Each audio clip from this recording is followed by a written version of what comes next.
이번 남북 고위급 회담에서 북한의 평창행뿐만 아니라 남북 간의 다른 현안에 대한 논의도 이루어질 수 있을지 관심입니다. 이럴 경우 남북 관계 복원은 급물살을 탈 것으로 보입니다. 이봉석 기자의 보도입니다.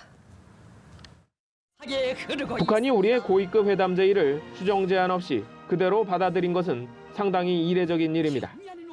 특히 남북이 북한의 평창 동계올림픽 참가 문제뿐만 아니라 남북관계 개선 문제 전반에 대해 논의키로 하면서 의제의 폭은 넓어졌습니다. 우리도 평창 올림픽 참가 문제를 비롯한 남북 간의 주요 관심 사안에 대해서 논의할 수 있다고 그렇게 제의를 했고요. 거기에 호응한 거로 봅니다.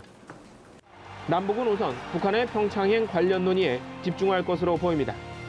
북한의 대표단 규모와 방남 경로, 공동응원, 선수단 공동 입장 등 조율해야 할 과제가 한두 가지가 아니기 때문입니다.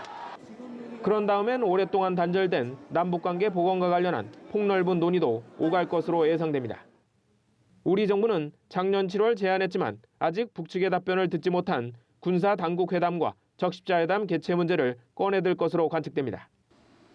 이 가운데 군사회담과 관련해선 김정은 노동당 위원장도 신년사에서 비슷한 언급을 했기 때문에 북한도 호응해올 가능성이 있습니다. 무엇보다 북남 사이의 첨예한 군사적 긴장 상태를 완화하고 조선 반대의 평화적 환경부터 마련해야 합니다. 경우에 따라 한미연합 군사훈련 중단 또는 북한의 비핵화 문제 같은 남북이 각각 민감하게 여기는 사안들도 거론될 수 있습니다.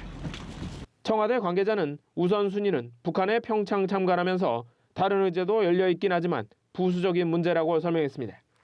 하지만 고위급 회담 성사가 남북 정상의 의지 속에 속전속결로 진행된 만큼 남북관계 복원 속도가 빨라질 수 있다는 기대가 나옵니다. 연합뉴스 TV 이봉석입니다.